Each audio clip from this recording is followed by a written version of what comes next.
I didn't really know what one I wanted to perform, but I read this one sort of recently, and it's sort of in a more chippy mood than I guess a lot of the ones that I write, and I guess I'm in a bit of a chippier mood than how I usually am, so I thought I'd perform this one. It's called Message to the Rap Game.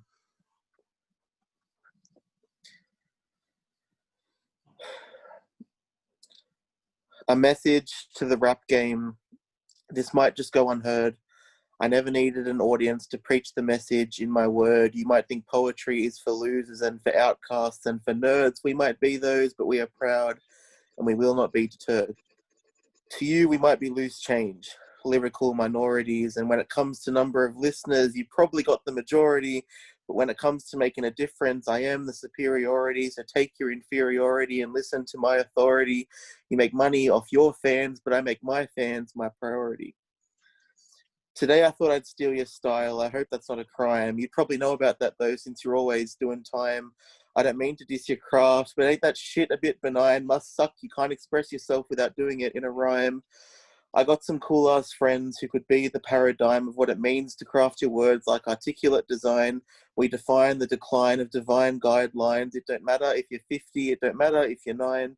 It's about what's in your heart and not the shit you see online. We combine, we align, we assign, we refine.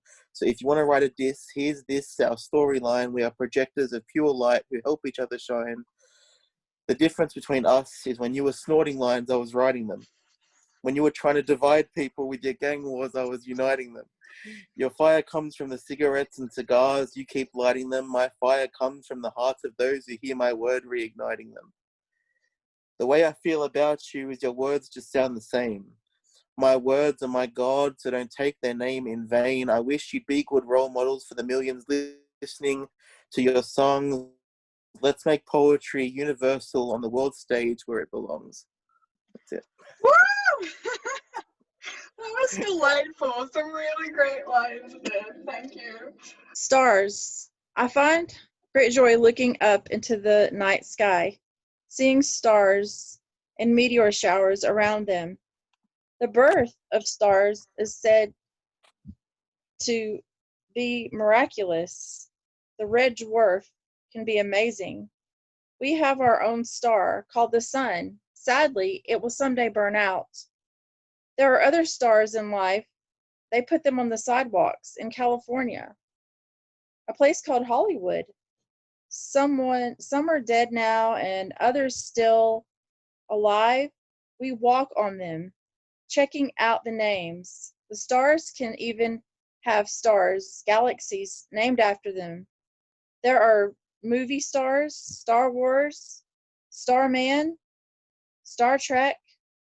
Needless to say, stars come also in glow-in-the-dark packages for other children to put on the ceiling in the bedroom.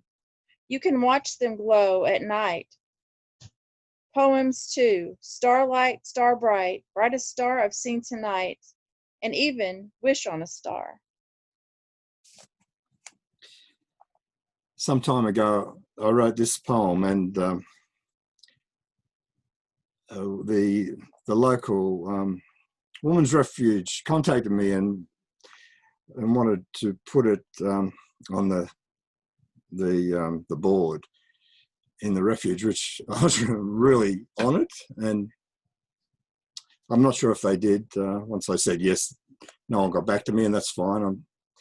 I would be really, like I said, honoured if they did. It's called A Sideways Glance. A sideways glance, a too long stare, in a fine net captured, caught unaware. A hug that swamps, the touch that tells, the voice that knows the heat of 7 hells. The time that seeks, for in time salvation, passion that cries for an invitation. A well-chosen word, caress. A hard-won smile, treading water all the while. The love that hates, the seed that grows, arms that embrace despite his blows, despite his blows, despite his blows. Her arms embrace despite his blows. This is called Algebra lesson. Today I have prepared an algebra lesson because everyone should know how difficult it is to make letters of unknown quantity equal something positive. They precede the names of my family like university degrees, although the only doctorate we can claim is in dysfunctionality. You see, PTSD plus ADHD to the power of 2 plus ASD divided by 3 means the probability of cascading catastrophe recurring all too regularly is most fucking likely. ADHD leaps about in the equation, causing fractionation within every conversation and triggering a PTSD supernovaration. Emotional attachment is subtracted by ASD, who then manipulates logic into brackets and presents scientific facts on any given topic. This argument-winning formula breaks down the other letters to their lowest common denominator, so you're left with just the uselessness of deficit and trauma. I see a few of you want some maths extension, so let's add an extra dimension with 4 more letters that come and go with the regularity of FIFO. I know, this is becoming quite the algebraic horror show, but the fallout fills our lives with a dark symphony of sounds that sound suspiciously like an avalanche of judgments disguised as suggestions, all profound, but no matter where you place the letters in this equation, they will only ever equal attention deficit, post-traumatic stress, fly-in, fly-out, and autism spectrum. Added to each other within the brackets of one family, you get the sum total of emotional fuck-uppery. You get a mother morphing to monster, doing far more harm than good, becoming a mother, becoming a monster, becoming a mother full of guilt. Children becoming monsters whenever frustration starts to build. Fathers, notwithstanding the shitstorm that comes at them full tilt, becoming monsters filled to overload with overwhelm, but still having to make the best of things until they fly away again.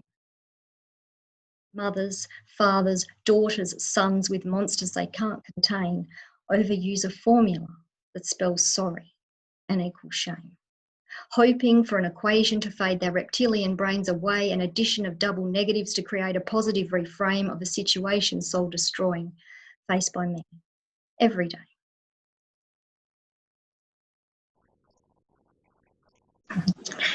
Thank you.